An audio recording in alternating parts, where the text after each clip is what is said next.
Good evening. We'll call this candidate forum to order and ask Joan Lennis to do some introductions. Thank you, Joan. Thank you, Tom. Everyone, thank you for coming. We had an election in March, and the Shelburne Democratic Town Committee, of which I'm a member, organized this event. The Shelburne Republican Committee is helping, and George Shelburne is here representing them. And the Shelburne News is involved. We've been a trio for quite a few years before the March election. So thank you, Maddie Hughes, for the staff writer for the Shelburne News and helping with that tonight. Tom Little, our town moderator, but generously always helping with this event. We'll go over some of the rules and the format. I mean, I think it's a pretty casual evening. We have unopposed seats. Mike Ashew is running for the 3-year seat on the select board, and Jamie Hines is running for the 2-year seat. Jamie is an incumbent by 1 year of election, 1 year or a few months by appointment, and David Webster will be our timekeeper, so he'll hold up cards of the time frame. But there's little 3x5 cards that you can write your questions, and I'll gather them.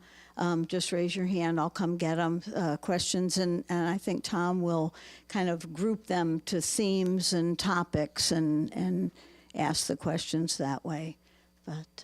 But again, thank you all for coming, and I'll turn it over to Tom. Thank you, Joan. We have about an hour and a half for the forum. The purpose is to help the voters learn more about the candidates' backgrounds, reasons for running, stands on key issues, and philosophy of process and governance. There are copies of the ground rules and format at the side table if you'd like, together with some copies of the town meeting election warning with the candidates for election and the articles that will be voted on by Australian ballot. David Webster will be keeping time. The format will be that I will be asking the candidates a couple of questions to get things kicked off, but we hope that there will be questions coming in to the front table from members of the audience on 3x5 cards so that we can have a diverse and compelling group of questions for the audience here tonight and those our friends viewing at home or from wherever on their devices or tablets. And with that in mind, I'd like to thank Athena Cafanteras from VCAM, who's here running the show for VCAM. We're very happy to have them provide the services that we love so much in Shelburne. This will be a civil forum focused on the issues and not on personalities. And I don't expect that I'll need to enforce that, but I will. You never know. That applies to the audience as well as to the candidates. And when we're done, I imagine that the candidates will be happy to hang around for a bit and to have some maybe more informal discussions with those of you who may want to visit with them. The questions will be addressed ideally to both candidates, and each will have up to 2 minutes to respond. If we have additional time, we maybe relax that time limit as we go along this evening. I'd also like to mention that Russ Caffrey, who is a unopposed candidate for the Champlain Valley School District Board for re-election for a 3-year term, was unable to be here with us tonight. I'd now like to ask Michael and then Jamie to give a brief self-introduction and tell us a little bit about yourself and why you're running for election or re-election. Mike? Hi, my name is Mike Ashew. I have been a resident of Shelburne since 2007. And shortly after moving to town, I began working on the ethics committee with my esteemed colleague, Tom. And that process sort of fostered in me a greater desire to be more involved in town affairs. Being on the ethics committee over the past few years, I was front and center in a lot of the issues that the town was facing, and I found that interesting, and it piqued my curiosity and interest more to be more involved in town, and that ultimately, I think, led me to want to serve on the select board. I've been involved in other aspects of the town as well, but the focal point of a lot of my town involvement has been with the ethics committee. So I'm pleased to be here, and I'm happy to answer questions, and I look forward to a nice conversation. Good evening, everybody. My name is Jamie Hines. Thank you for coming out. I'm wondering if the fire rescue event stole some of our thunder last evening or what, but maybe we need more contested races here in town. But regardless, thank you to our sponsors, Shelburne Democratic Committee, Shelburne Republican Committee, and the Shelburne News, of course. It's an important event, opportunity for the public to see your candidates, ask questions, hopefully softball questions, but anyway. No chance. Briefly, but by way of background, my wife and I have lived in Shelburne for 7 years. We have a fourth grader and a first grader who attend the community school. Professionally, I'm an attorney by training. I work for Keurig Dr. Pepper, formerly Keurig Green Mountain. Prior to that, I was general counsel at Burton Snowboard, so I've worked for a couple of our renowned, iconic businesses here. And public service-wise, I jumped into local affairs as soon as we moved here. I put my hat in the ring for the Planning Commission, served on the commission for 4+ years, including 10 years chair of that committee. And when the vacancy for the select board opened up, I was fortunate enough to be appointed back in November of 2017, was elected last year for the balance of the 1-year term. And I'm back again, believe it or not, for another 2 years, hopefully. And it's been a great experience. I've really had a good time getting to understand the issues at a very deep level, work with some very impressive colleagues on the select board, and feel like we've done some good work, but we have more work to do. So with that, I'll turn it back to our moderator. Okay. Thank you, Jamie. I'm going to get things rolling with one question of sort of broad application that's asking about what you think the critical issues are in front of the town that the select board is going to have to wrestle with. I know that there's going to be some separate questions about ballot article number 8, and I may have one myself, and that is the article concerning the acquisition of land for the potential combined fire and rescue building. So when I ask you this question, don't jump into that one, because we're going to be spending a little more time on that separately. So the question is, starting with you, Jamie, first, what 2 or 3 issues do you feel are the most critical for the select board to wrestle with and get right over the next 18 months, and why? Okay. I'll start with the first one that comes to mind is stormwater. It's one that the board has spent the past year wrestling with. I think we have some more wrestling to do. It's a really critical piece for the town. It's what we are focused on with respect to the stormwater utility, is developing a funding mechanism to help address our stormwater liabilities, which are currently being funded through the tax rolls. But by way of the utility, we're looking for a more equitable model, and the board's done some good work on that, but we need some fine-tuning. I think there are a lot of nuances that came to light with some of our bigger stakeholders in town, and more study needed. So I look forward to more work on that and more input. Secondly, I'd say economic development's one that I know comes up at these forums a lot, and I feel like we need to rethink this in some way, and the board has this on our priority list. It's on the town manager's goals and objectives, and it's not an easy one, which is why it keeps recurring up during priority list, whether it's for the select board, whether it's for the town manager. It's really critical for us to just figure out a way to revitalize the Route 7 corridor with a view towards reigniting the grand list, which will do a lot of good things for the town. It'll help a lot of the issues we're having with respect to affordability. It will help grand list issues, obviously, and it will just make for a higher quality of life across the board. Lastly, I'd say a priority would be village traffic safety is one that I would like to see us really prioritize. It's one that's been on the radar for us. We've spent some time on it. We have some really smart people and good work being done in the community, but for me, we just haven't quite seen enough tangible results happening.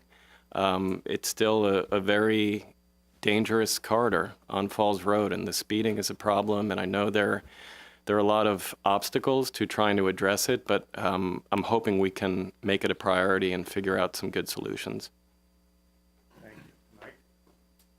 Mike? I'm with Jamie on the stormwater issue. I think we're going to have to find a good way and a creative way to deal with the issues there. They're going to be imposed, I think, to some extent on us. So I'd like to find some good ways to move that forward. I'm interested to hear more. I haven't been on the select board, obviously, so I'm looking forward to getting the opportunity to get some perspective on what those issues are exactly. So I'm definitely, think that the stormwater issue needs to be confronted and dealt with in a great way.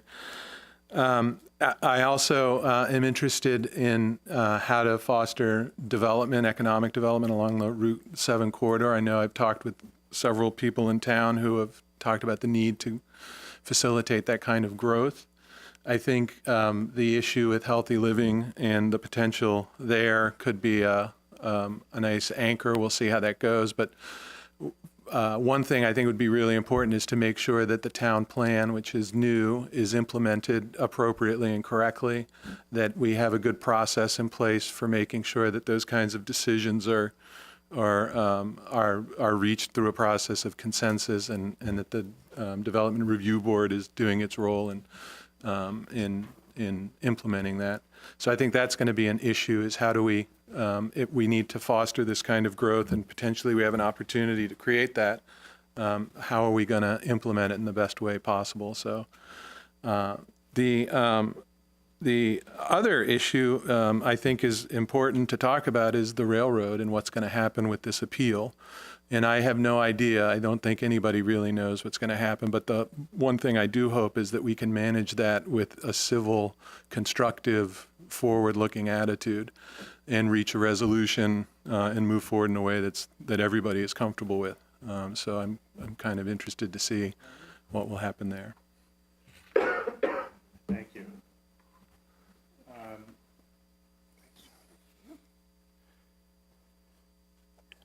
I'll go to a next one. It's sort of on the lighter side of things, and I'll start with you, Mike, first.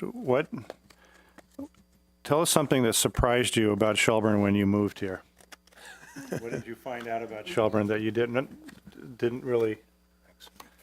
What is something that surprised me?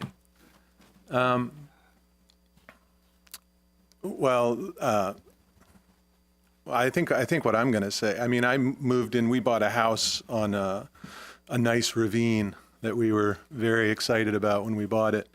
And we were surprised to discover that walking in the trails behind our house led to lots of open space, private property that the landowners were okay with us walking on.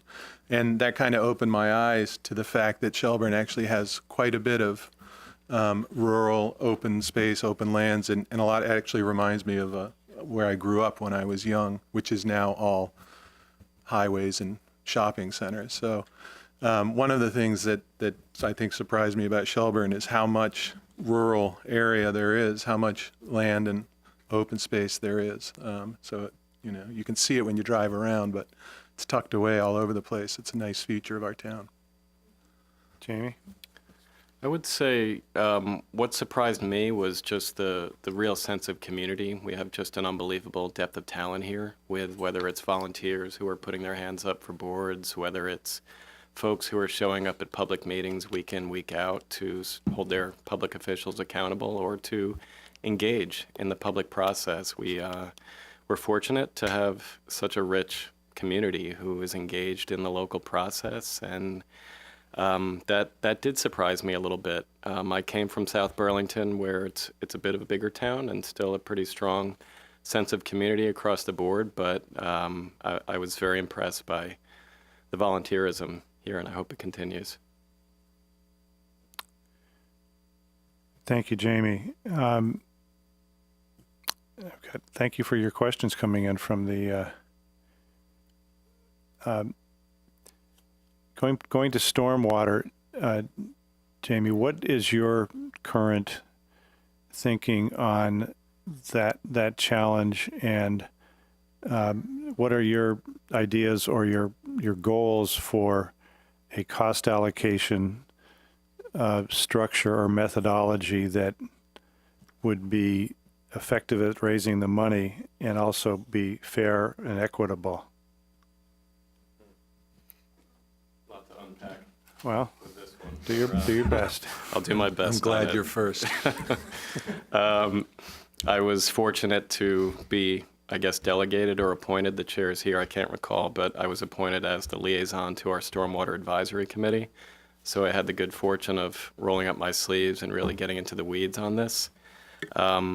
I'll try to keep it at a high level because I find myself going back to, sitting in the rooms, looking at the ordinance, which some great work was done. But again, the reason that we pushed pause is because there's more work to do. It's a very complex ordinance that I felt just was not very understandable, and some of the concepts themselves are what they are. I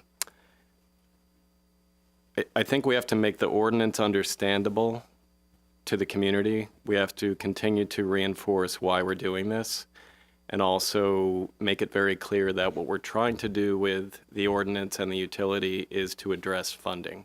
We're not looking to remediate stormwater necessarily. We're looking to address the funding. The challenge that we've seen is that the model itself had a bit of a disproportionate impact on some of our larger parcels. For example, the museum, Shelburne Farms. And currently those parcels and other nonprofit are tax exempt for the most part. So they haven't been contributing to the stormwater funding.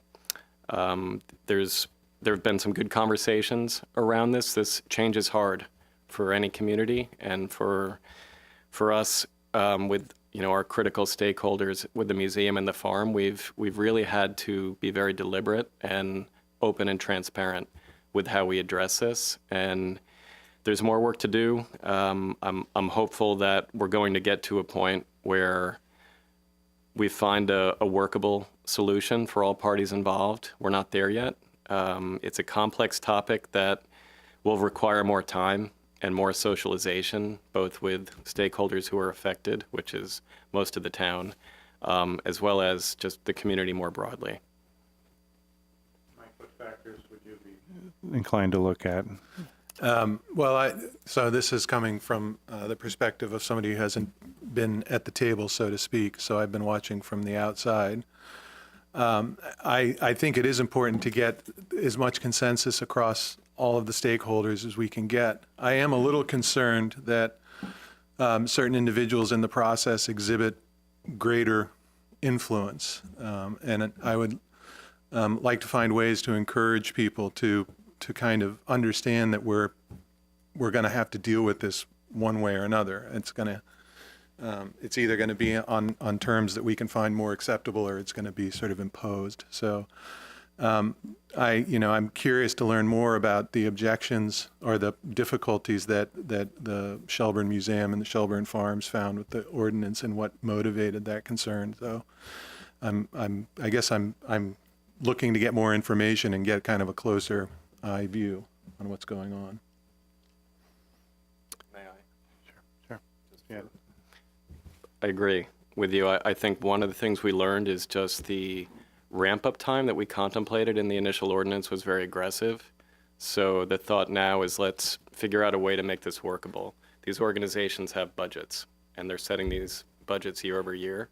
And it came as a shock to look at the numbers that they were going to be expected to contribute in the subsequent years. So that was a piece of learning on our end that, came from just the public process itself. So I agree with Mike that we need to follow through on this, and I'm confident that the board will, but there's still a little bit more fine-tuning to do at the margins.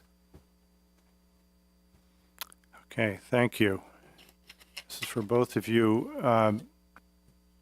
Mike first, what can you tell us about your problem-solving style and methodology, particularly when the issue appears to have a fair amount of controversy being generated around it? So my background is in philosophy, which I think in a general sense is critical thinking skills. I think on the ethics committee, I've brought those kind of critical thinking skills to problem solving. And I'm hoping not to become professorial in my work on the committee, but one of the things, for instance, I see a lot in town is ad hominem strategies for argument. And if you're a philosophy professor, you note this right away as being irrelevant. People's personalities and personal motivations aren't really the issue. You focus on the topic in front of you. And I've tried to do that. I think I've brought that skill to the ethics committee, which is a valuable skill, I hope, to be able to not worry about personalities, not question people's motivations or intentions, and focus instead on the issue in front of you and the reasons and evidence that people put forward for the positions that they have, rather than speculating about why they have the positions they have. So I hope to bring that to the ethics committee. I also think I have a calm, deliberative attitude. I don't get riled up, although my wife is here. She'll probably say this is completely untrue. But I consider myself capable of keeping my emotions sort of in check and just looking dispassionately at the issues in front of me, and also being able to bring a good sense of humor. I think that's important. I hope that I can contribute, and I think our current select board is doing a great job of keeping the approach positive, keeping it process and goal oriented, and not getting caught up in sort of acrimony or personality disputes. So I think I'm well suited to being able to continue in that mold. Thank you, Mike. Jamie. Problem-solving style. As our moderator can attest, attorneys are analytical by nature. Hopefully not to a fault, I think, in this role. I feel like I can digest a lot of information very quickly, synthesize it. I think that's helpful in a role like this, where we're looking at whether it's 50-page ordinances or just a lot of material on an every 2-week basis. I think first and foremost, I'm a good listener, and I think it's a really important trait to have on these boards is to allow the information to soak in and not react immediately, to synthesize it, to think about it. And I feel like I'm a respectful colleague on the board. I do my best to be diplomatic with the audience, with my colleagues on the board, and whenever possible, explain my rationale for a decision that I make, whether it's in real time on the board or after the fact. As most folks here know, I was inserted into a pretty public debate when I was appointed, and did my best to explain a very difficult decision. And I think for the most part, people were satisfied. They may not agree with the decision, but they appreciated the explanation and rationale, and I think that's the best you can do in this role, is communicate. Thank you. We've got a few questions that have come in on the Article 8 on the ballot. Bring them up, certainly. Yes. Just hand them to Joan and she'll bring them on up. Thanks, George. And there's more than one way to approach it. So I'm going to start with what I call a process question about the article.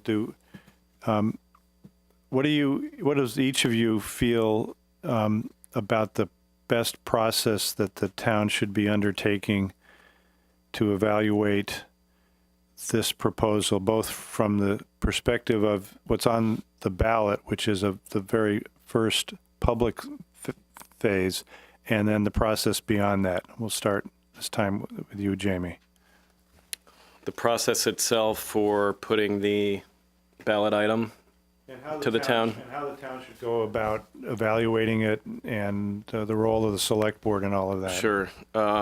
Again, this is happening in real time at some level, and the negotiations remain underway. So I want to be careful about what I say with this, but I will say that in my time on the board, this is an issue that we vetted as well as any issue can be vetted, in my opinion. We spent a lot of hours thinking about this and deliberating it, many of which had to be held in executive session, which maybe we can talk about later.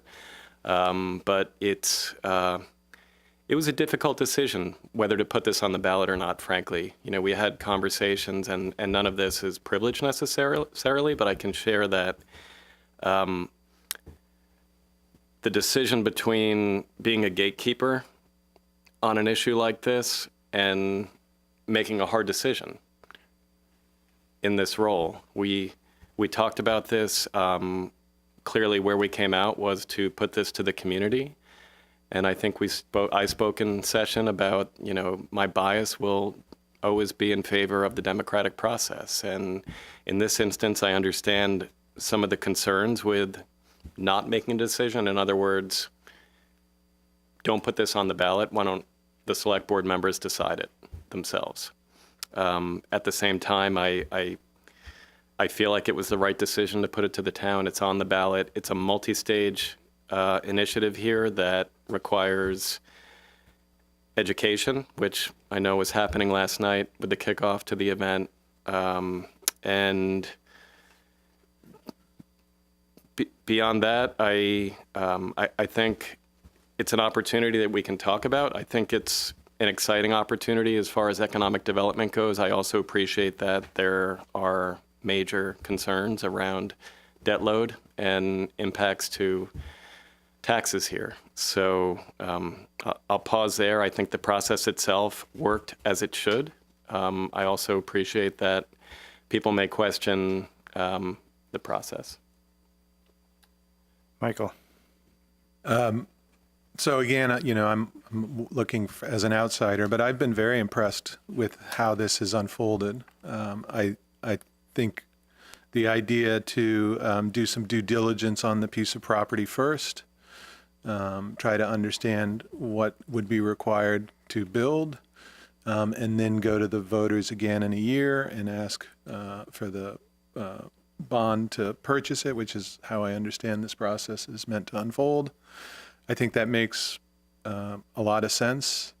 I understand what Jamie is saying about the sort of being the gatekeeper versus the facilitator. I don't know if he used that word. One thing I like about the process is it seems to be at least restoring some confidence in the select board's ability to be prudent and moderate in its approach. And I do think in an ideal world, it would have been nice if the select board could say, we think we should put an option on this. But I understand that this three-part process is a more prudent approach, and I think that'll allow for some consensus to be built. And I thought the fire department and rescue last night did a great job making the case for the need. So it is a difficult time. We have a lot of debt.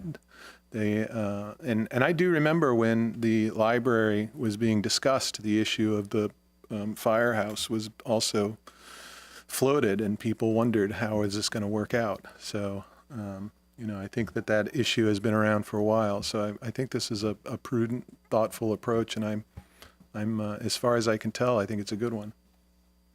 Could I just add one more thing, Okay. Tom? Just because I've had people come up to me, and I think there is still some misunderstanding with this. The fact that it's on the ballot, I think this group here knows, but does not mean that it's an endorsement of the project by the board.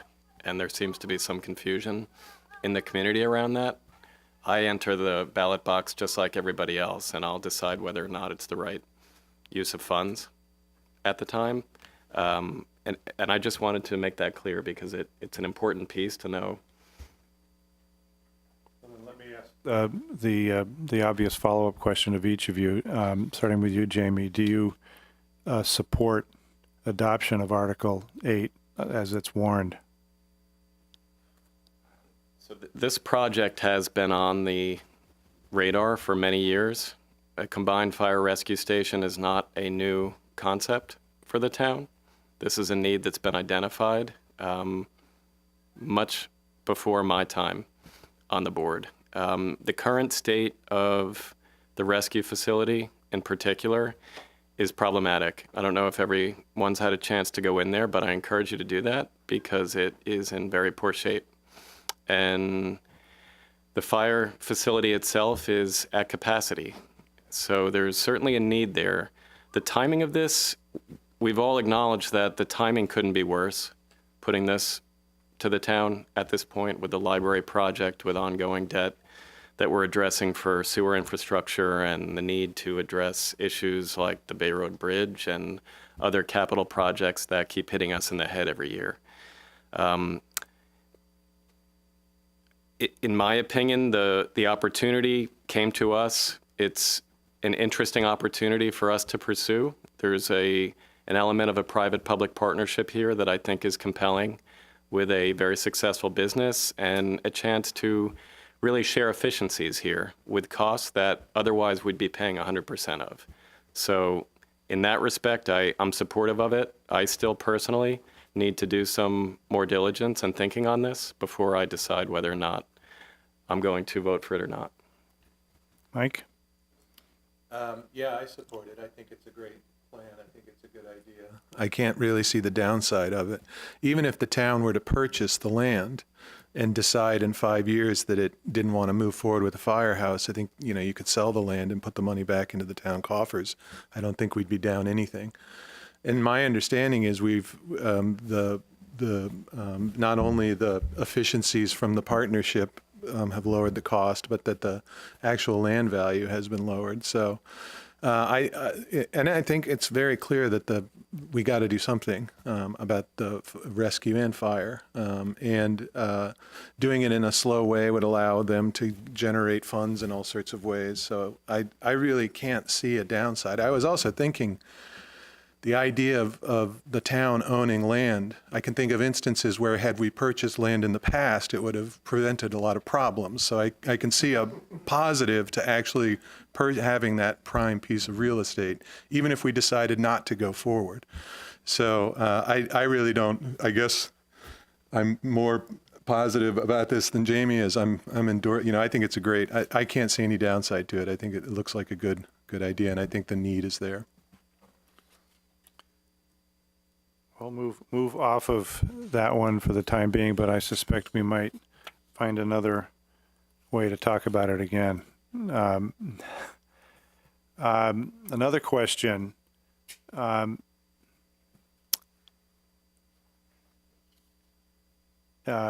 starts out with sort of a statement or a comment. Shelburne is one of only a few towns, maybe the only town in Vermont, that indicates political party for elective office for town offices, for certain town offices.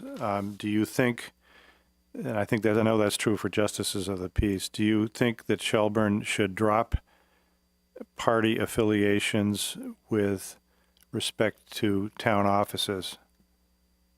Or should we add them? Michael, do you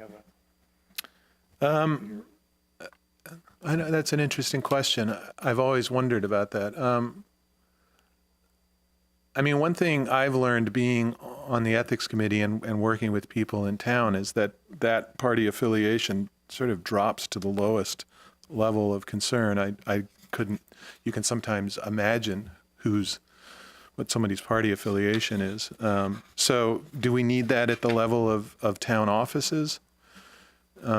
I don't really see why. I'm not sure I understand the argument for it or the justification for it, but I'm interested to know why somebody might think that we should. I tend to agree. I'm not sure the history behind, I think it's just the JP office, no? Is it just the JP? It's just the JP. The question assumes that the select board races show party affiliation, but at least in the They ballot, don't, no. that isn't the They case. don't, But yeah. I think we now have people running for justice of the peace as one party or the other, or as an independent now, and I guess Yeah, I mean, maybe I you could guess- address that. I mean, I would say, firstly, I don't think it's necessary to include, partisan affiliation for select board or other public office with respect to the JPs. I'm not sure why it's necessary. I could understand an argument for some type of, equal representation across ideologies, perhaps, for that board, but that board constitutes the Board of Civil Authority as well as the Board of Tax Abatement, which, certainly have issues that are put in front of them that can become political at some level, but I would advocate for, dropping that if that's the question. I'm not quite sure what it is, but I don't think it's necessary. Thank you. Jamie, what would you propose doing in the near term to try to move Shelburne closer to achieving the long-term energy sustainability goals that are set out in the town energy plan? I guess I would say three things come to mind. The first of which is underway.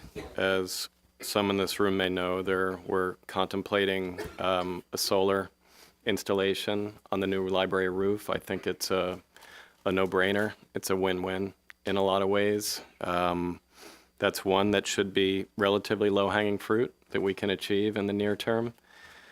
Secondly, I think we need to continue to build our connected infrastructure in town. Our bike ped facilities are excellent. I think we have more to do. And the more that we can do that, the more that we can get people out of their cars. I think, communities and municipalities are still very vehicle-centric. We have incredible roads here. We have wonderful access to whether it's trails or bike riding, and I think we need to just continue to keep that a priority and invest in it. It's really critical. Thirdly, I think we need to perhaps step up our game with respect to energy conservation in town. We tend to think about that as at more of a state level, is my sense, at least as a resident. I don't think there's much of a local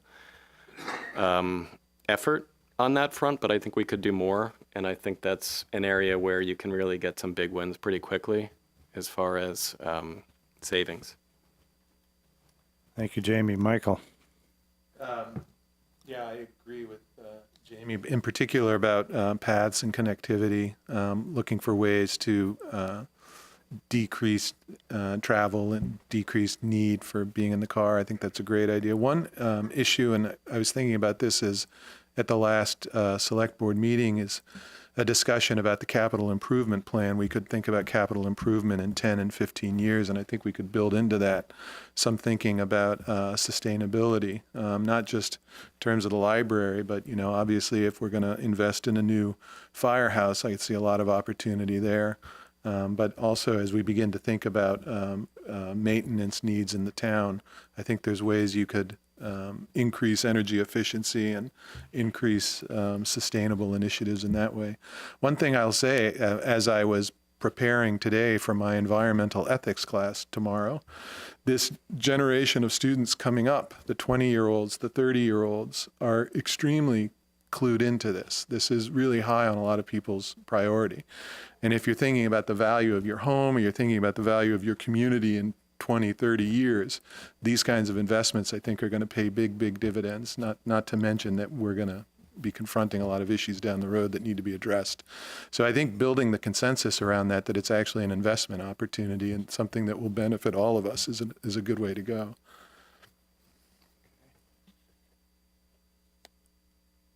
There's a question from the audience. I'll state it and then maybe add a gloss to it. Where do you stand on continuing litigation with the Vermont Railroad? And I'm not sure we need to relitigate where the town has been on that. I'm wondering if the candidates have given any thought to where the town might want to go, depending upon which way that current appellate decision goes, and if the railroad prevails on the appeal, what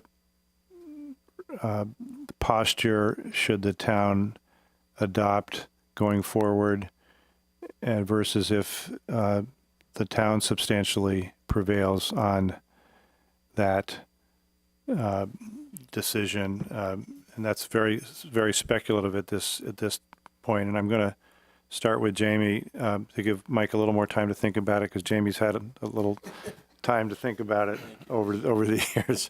And I know there may be things that, as a sitting member of the select board, that Jamie is not able to say because there's pending litigation and the select board is in the middle of that. But I wanted to get the question out there. Sure. So the appeal is still pending at the Second Circuit. There will be a decision that's forthcoming. We expect could be next week, could be a couple months. Regardless of how that decision comes out, there are clearly some, not concerns, but I would say there are certainly some activities that, the board and the community should think about as far as just groundwater monitoring and maintaining the integrity of the La Platte watershed. Those come at a cost. So when I decided to move forward with the appeal, an important piece to me was that there was no incremental expense associated with that. There was a donation that was made, which we know was somewhat controversial, but regardless, there wasn't any impact to the town as far as tax dollars go. Before we spend additional money, I do think it's really critical that the community weighs in on this, and whether that's a community-wide referendum on additional expenses or otherwise, I think it's something that needs to be considered. And these are needs that are going to be somewhat short and midterm. We can't really wait a year before we decide to do this. So I would say that's something we need to start thinking about soon. Beyond that, I would say regardless of the outcome, we have made steps to rehabilitate our relationship with Vermont Rail, which has been fractured, as we know, and there's a lot of work to do there, and we will continue to take baby steps towards that goal and keep lines of communication open. We have a operating railroad in our backyard, and issues come up all the time, so we have open lines of communication with the town manager and the operations team at Vermont Rail. So it's not as if there are big walls up right now that are prohibiting that. So that's where my head is on that issue right now. What say you, Mike? I'll be interested to get a more comprehensive view, hopefully when I'm on the select board. I'm sort of the opinion that our hands are going to be tied one way or the other, depending on the result of the litigation or the appeal. And I want to keep an open mind, and I want to keep a kind of objective perspective and think really more in terms of building consensus and building agreement. I like the idea of a referendum, if that were to come up, or at least some sort of process for getting the pulse of the town on how the town thinks we should move forward with this in either way, in either case, whatever the outcome, how should we move forward with this? Yeah, I think it's pretty obvious that the railroad's going to be there. It's going to be a member of our town. We need to figure out a way to peacefully coexist and really to think about long-term goals that we can both, from their point of view and from ours, achieve. And are there areas of common interest and areas of common concern that we can find that kind of consensus? I think there are, and I think it's been difficult for them, and I think it's been difficult for us. I'd like to figure out a way to move forward. And I think it's been a difficult episode in the town history. I think people are a little fried. So I think it would be, I mean, it really depends on what happens with the appeal. So I'm hoping for a positive, proactive kind of way forward. Thank you, Mike. I'm working down on the last couple of questions here, so those of you in the audience, feel free to start scribbling. Back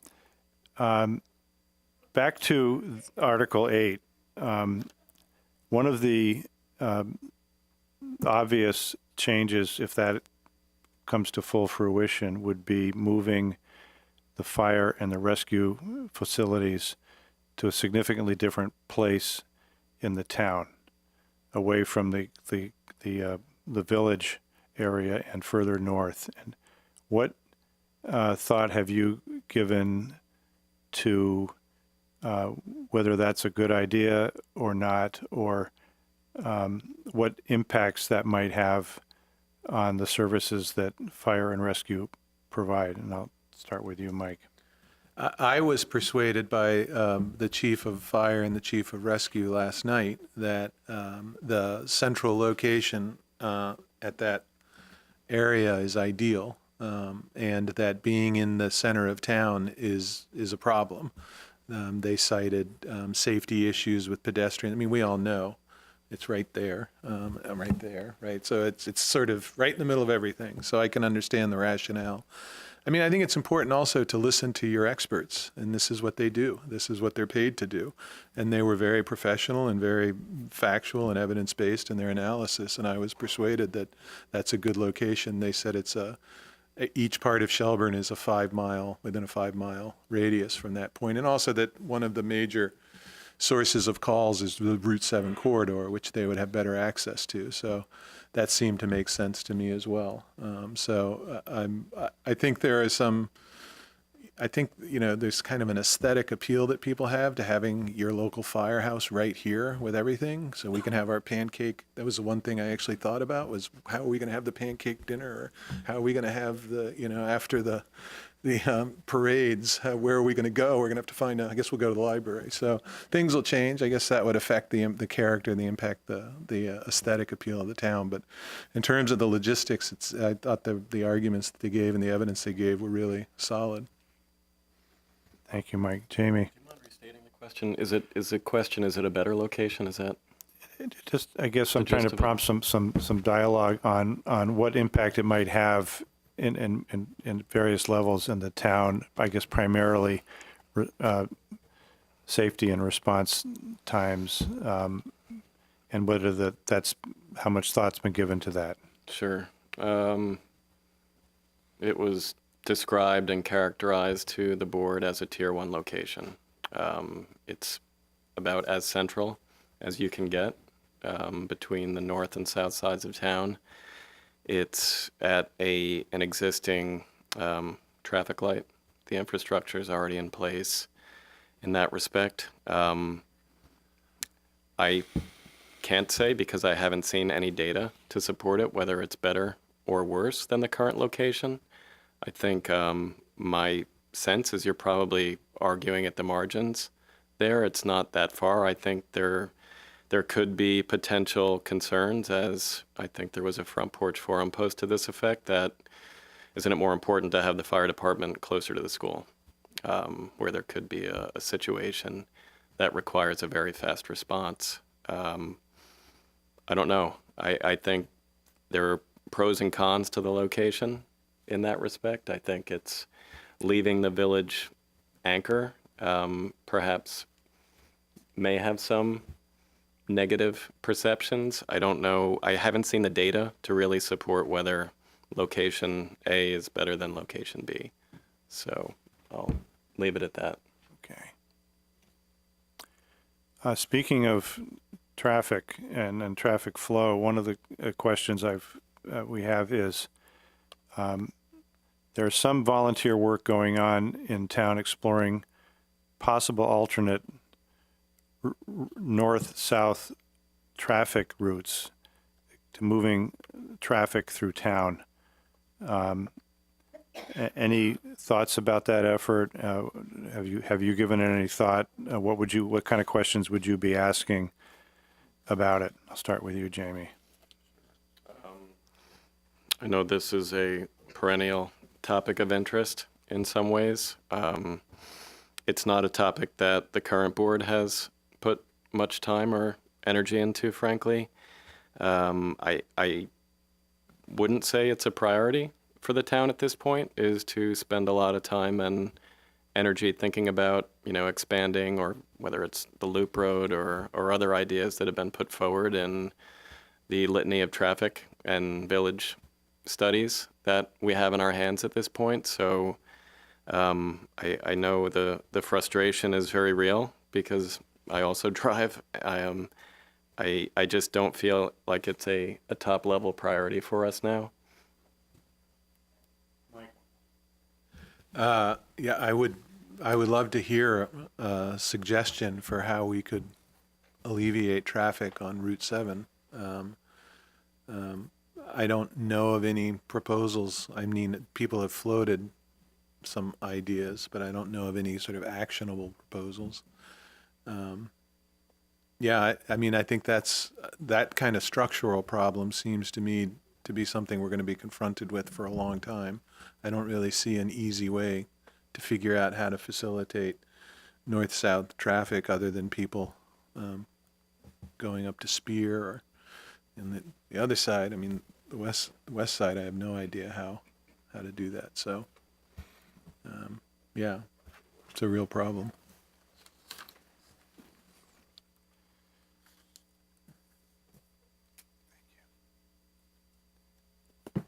This is a question for comments from both of you. What are your thoughts about, or what would you do to ensure better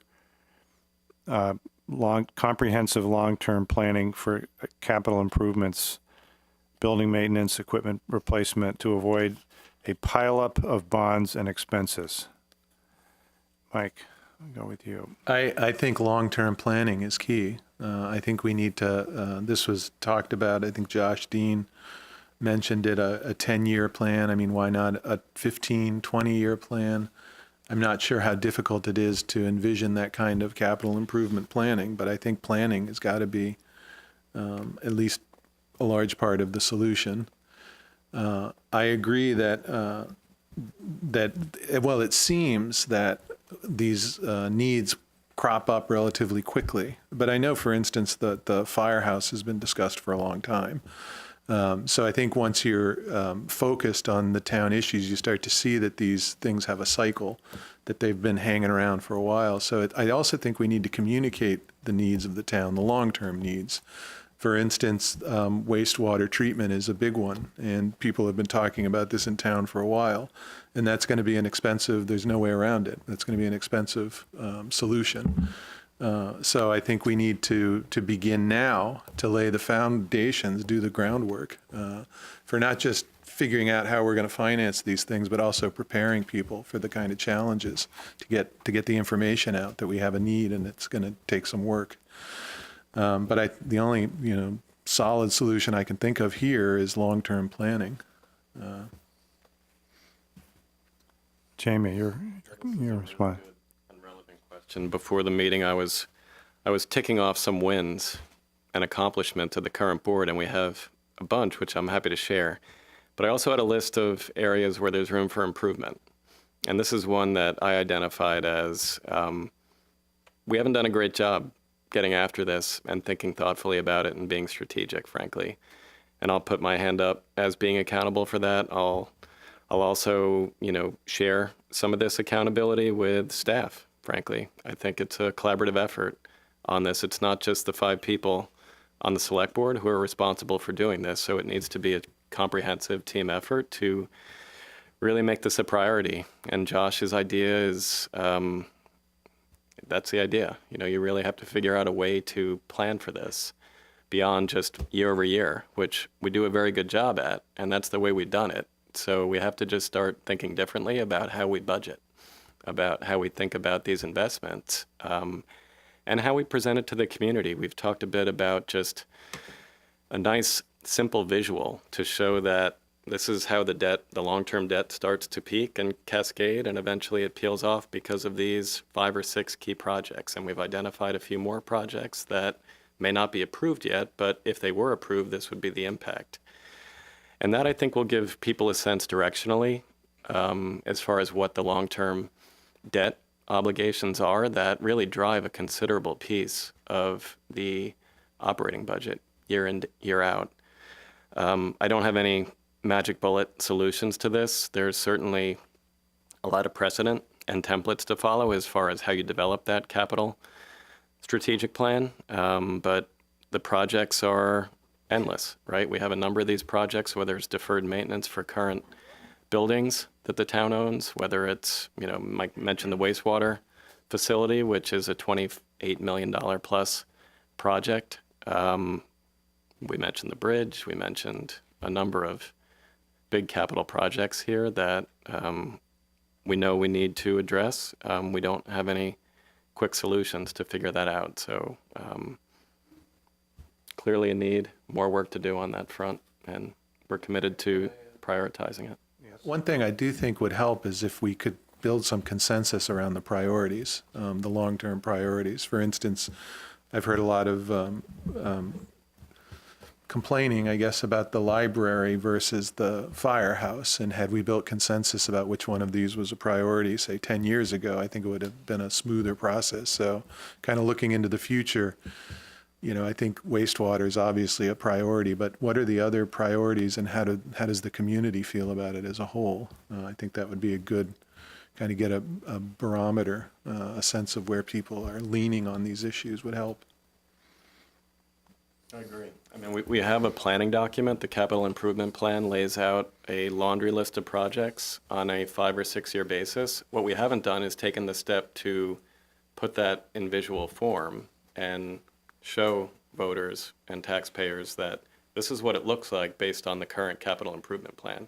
Those projects aren't necessarily approved per se, but if they were, this would be the impact. And I think you're halfway there. Once you can identify 5 years out, that's probably the best we're going to be able to do. Good, thank you. Open land acquisition. Shelburne has had a program for many, many years for putting money aside to capitalize on opportunities to acquire open land when it becomes available. What opportunities do you think Shelburne has in front of it now or should be exploring? Mike? I'm not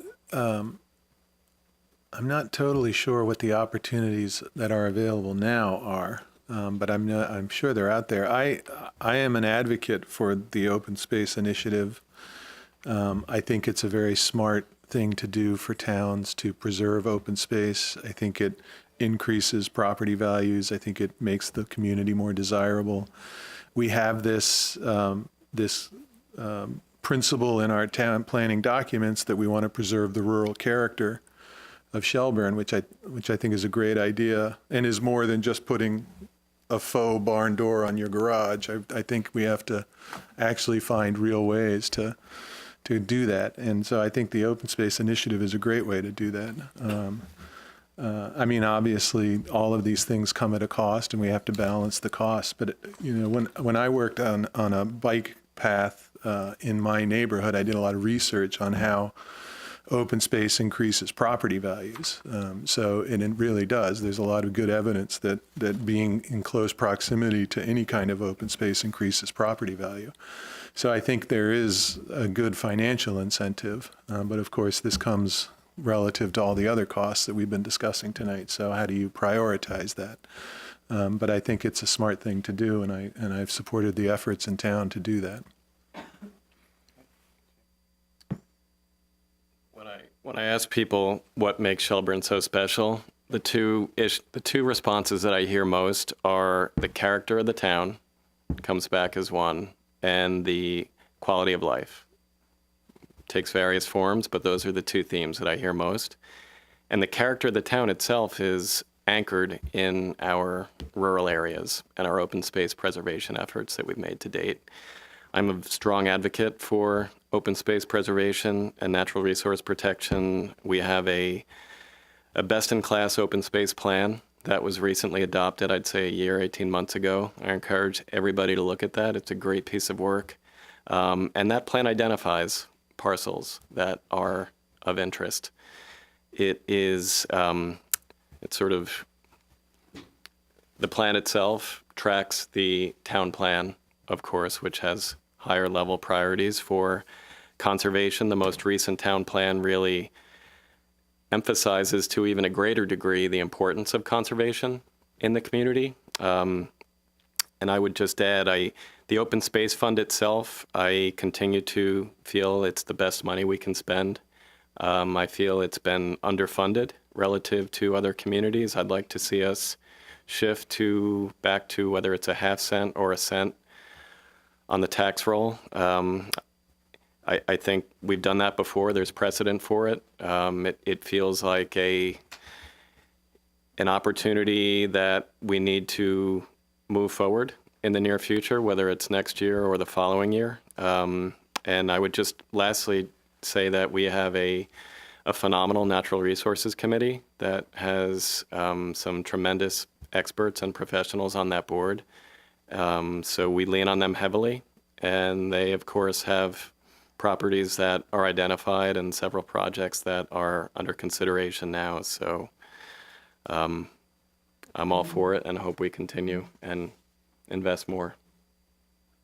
Okay, thank you.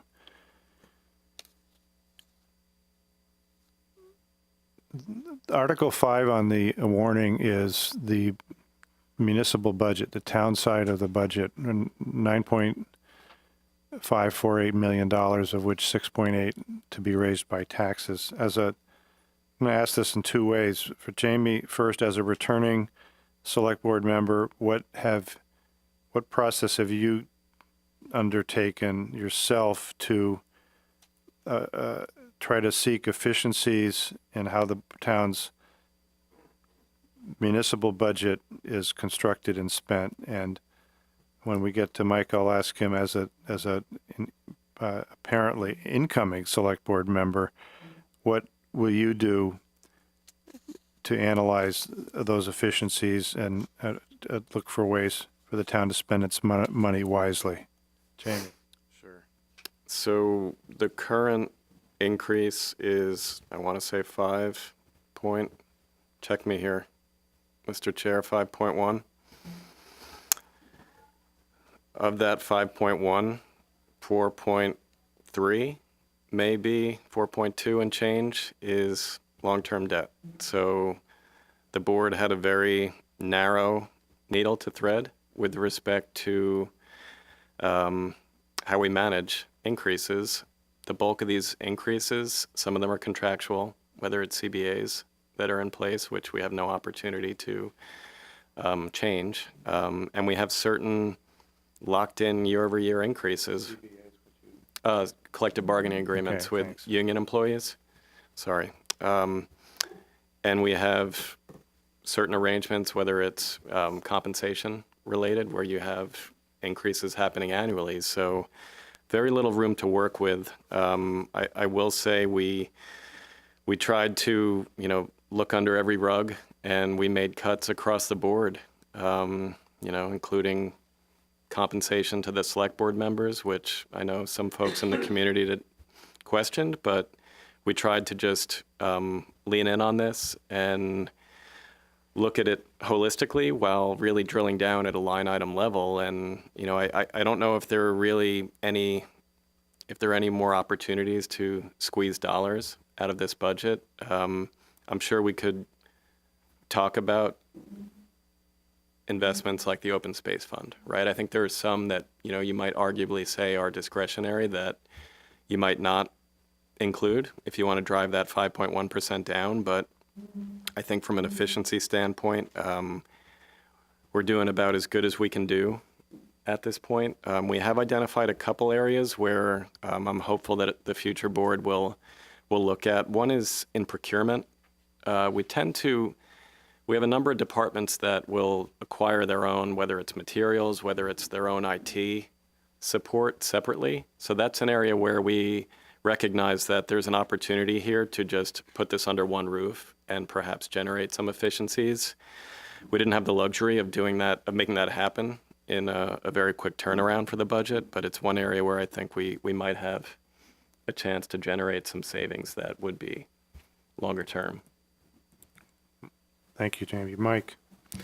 I don't think I can top that. I think the current select board has done a very good job of keeping the increase at a reasonable level. Certainly, when we were looking coming into the budget season at what we might be expending, there was a talk of 9.5% or 8.5. So I was pleasantly surprised to see it come in at I think 5.5 or 5.4. Is that right, Jamie? I thought it was 5.1, but 5.3. 5.3, there we Okay. go, split the difference. So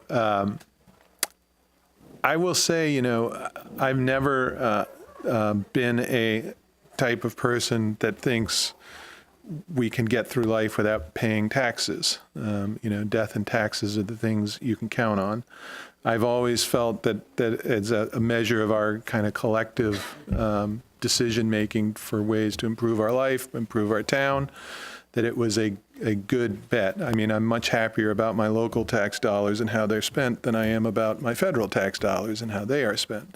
And I'm much happier about the kind of control I have and the kind of projects I can see. I can say to myself, that was my $100, for the library or whatever. So for me, it's really about that kind of cost-benefit analysis. What can we do with our money and how can we use it to improve in tangible and substantial ways the town, and also meet what I think is our obligations, not just to the current community, but to the history of Shelburne, what we've inherited and what we owe kind of to future generations. So I know that's sort of an abstract answer. But I really haven't been involved in the budgeting process, so I haven't had that time to kind of go through the budget with a fine-tooth comb. But I have to say I've been very impressed with how well that's been managed, and that I think we can be, at least it makes me feel confident that our current select board has done a good job. I think we started at 9.6, 9.7 on the first pass of the budget, so we did cut that down. And as I said, we made cuts across the board. Many of which disappoint department heads and folks in the community. So these are all hard decisions, even with, 1 point to work with, the 1% above the 4% debt. It's I feel like it's prudent, it's fiscally conservative, and we've done the best we could do while balancing the expectation for services and quality of life that we have in the community.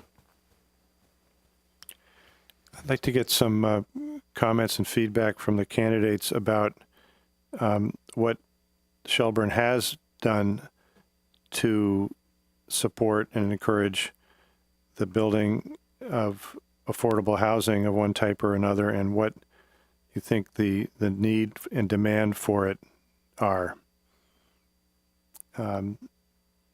Michael.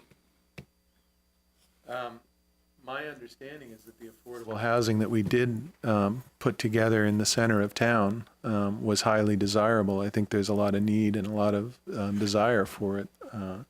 I think, the current plan emphasizes dense growth in the town center, and I think we ought to look for opportunities as much as we can to create more of those, more affordable housing. I don't know exactly how that works, but the kinds of partnerships that I think were facilitated in the downtown development, we should look for those as well. I think it makes us a better community, a more vibrant community. Yeah. Jamie, comments? Yeah, I mean, of course, we want to continue to do more with affordable housing. I know that's a bit of a talking point that we hear from many boards and that we hear at a state level. And there are a lot of smart people who continue to think about this challenge and figure out creative and workable solutions to it. We have some good examples of projects that have been successful. I'm hopeful that we can really reestablish a stronger line of communication with Champlain Housing Trust. They're clearly a critical partner in this initiative, and I'm hopeful that we'll be able to do some brainstorming with them and partnership across the board. I will say that with respect to the town plan, affordable and workforce housing really have been emphasized. So that was an important piece from the Planning Commission's perspective as well as the board, since we just approved it. One area where I know that the Planning Commission is looking at the form-based code for the corridor right now. I think the code itself went a little bit too heavy on some of the regulatory aspects, and there are opportunities to maybe relax some of the zoning regulations there that would help drive and incentivize affordable housing projects. Again, we'll continue to try to keep this a priority and hopefully partner with some of our community leaders and members who have expertise in this area. Thank you. One question going back to Article 8 on the acquisition of land option for the combined fire and rescue building. What is your understanding of how, if that article is adopted at town meeting, that the money that's generated from that article, which is $50,000 on behalf of the town, and $50,000 on behalf of the company that owns Healthy Living Market and Cafe, what is that money going to be spent on, and what are the results of that likely to be? And I'll start with you, Mike. You were here at the informational setting last night. What's your understanding? I thought the town's portion of the bill was $25,000. Am I mistaken about that? Yes. So the tax. The ambulance fund would put in There's a another 25K allocation. Oh, so from, I see. You're considering that a town. yes. My understanding is it's site and prep work to make sure that the site is suitable, and some infrastructure work. I'm assuming that that's the fair value of doing that type of work. But I would ask Jamie, probably can better Yep. explain that. So my understanding is that the 25K, which is really 50, so it's 25K coming from an existing fund, which is the Rescues Fund. They generate billings through services, and they have their own fund that they've contributed $25,000 to.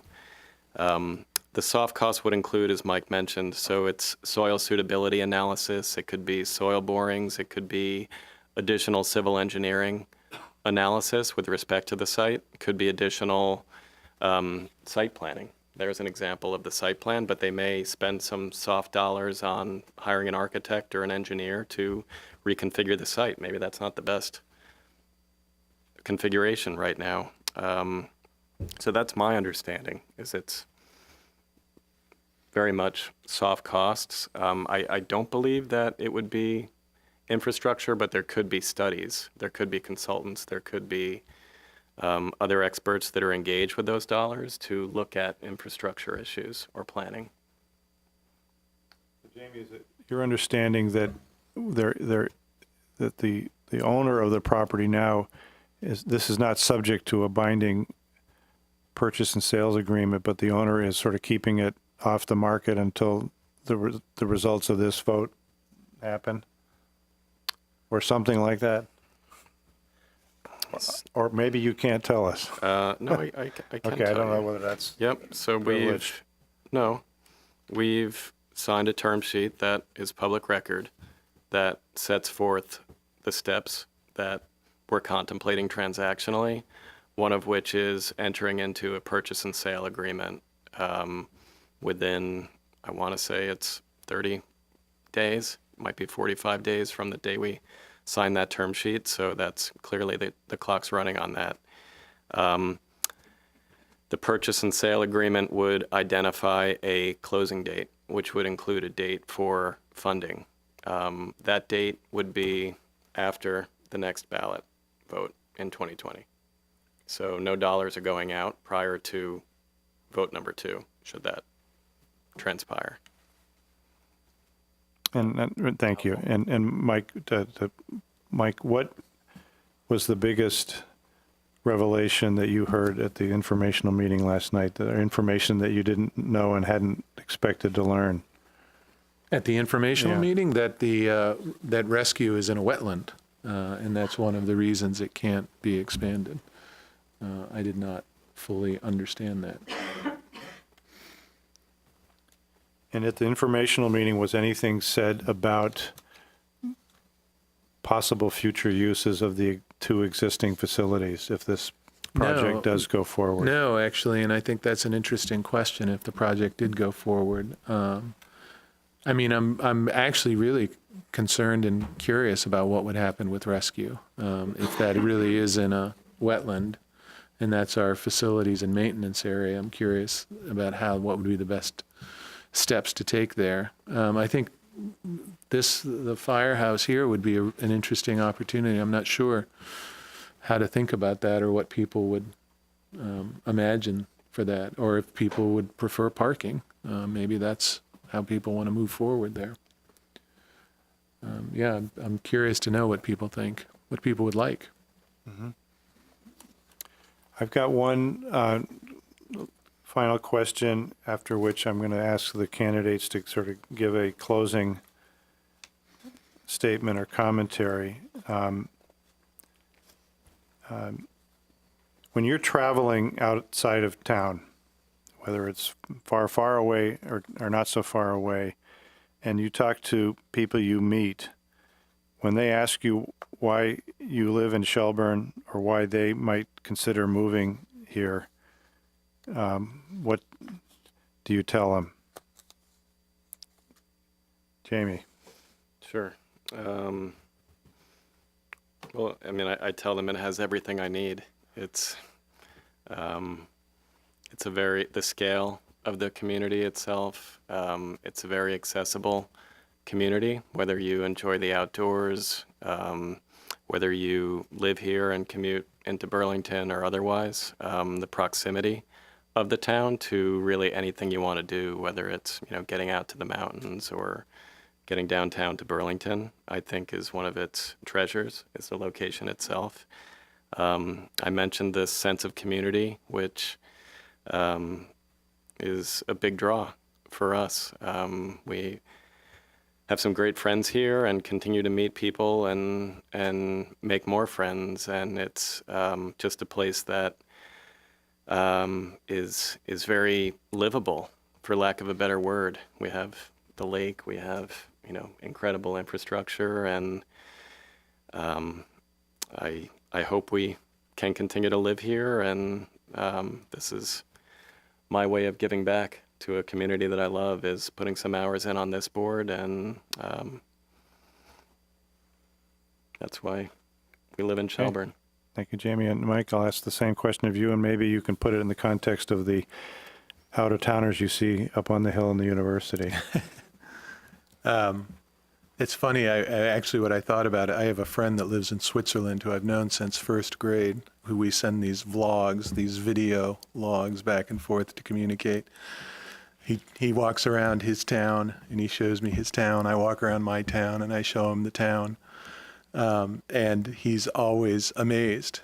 He can't, he said to me, "You're living the quintessential New England small town life." And I say, "Yes, I am. I'm living quintessential New England small town life."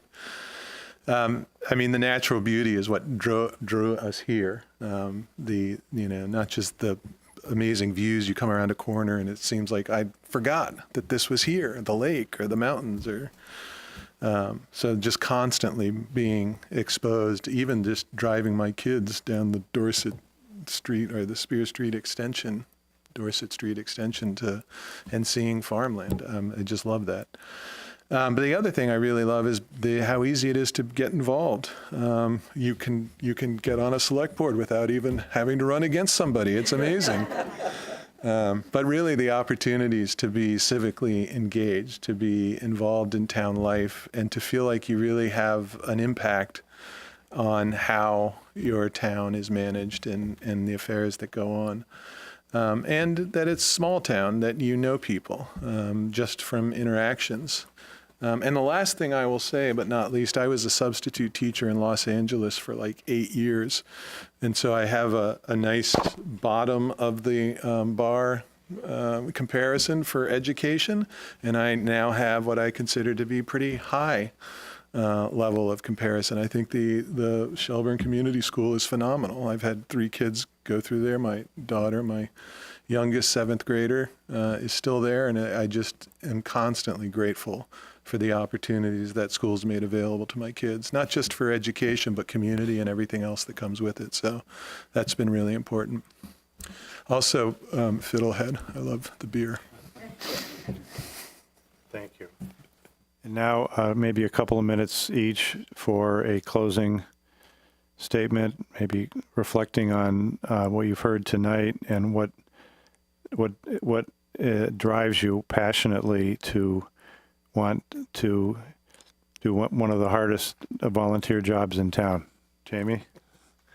Sure. We've heard some good questions tonight. These are they're expected, and these are issues that we're struggling with, and I think we're doing a pretty good job generally addressing a lot of these issues. As I mentioned earlier, there's always room for improvement. I talked about some of the wins that we've had in my somewhat brief 1 year on the board, and I do want to tick some of them off because I think when you start to hear them, it will resonate a little bit more. When I came on the board, when I was last elected, we were faced with a town manager who left. So the biggest issue that was before the board was hiring an interim town manager, which we spent a lot of time doing.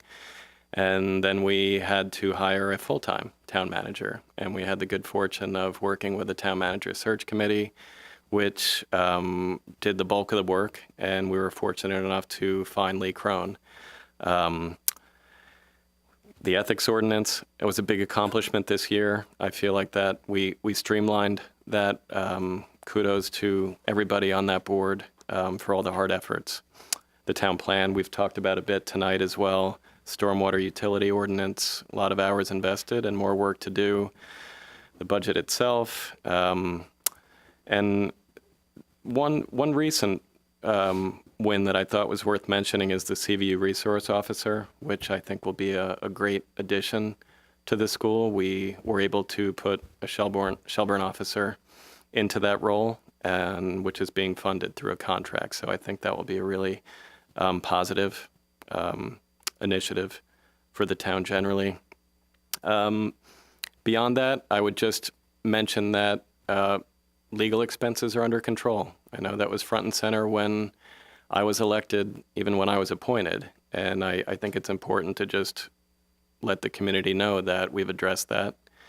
We will continue to manage all of our external spend very closely and think about better ways to do things, whether it's process, whether it's how we engage consultants or attorneys, and how we make decisions as a board. But I feel good about the strong working relationships that I've developed with my fellow board members, with the community, with the public at large. I feel like I've helped return some civility and respect to our public meetings, and I look forward to the community's support for another 2 years, and thank you for coming out tonight.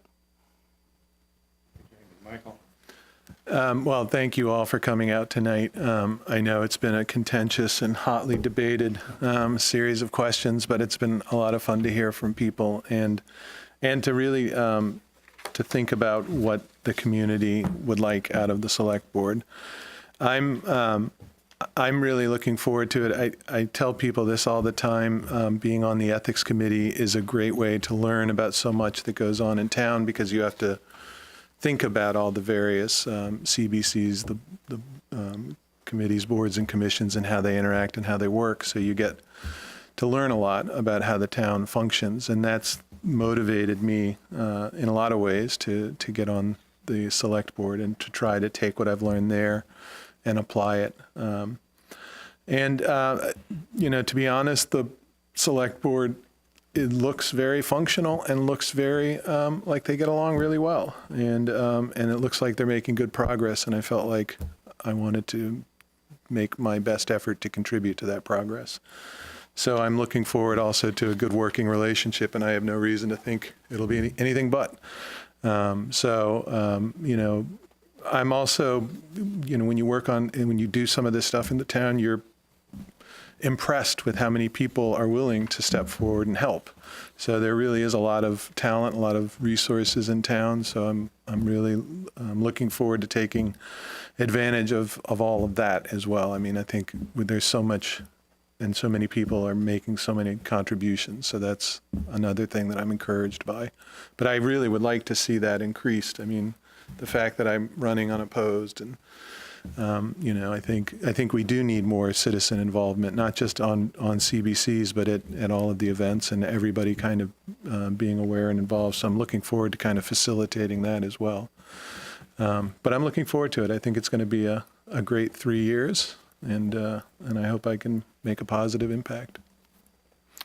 Thank you, Michael. Thank you, Jamie. Thanks, David Webster, and everyone here, the Republican Committee, the Democratic Committee, the Shelburne News, and VCAM.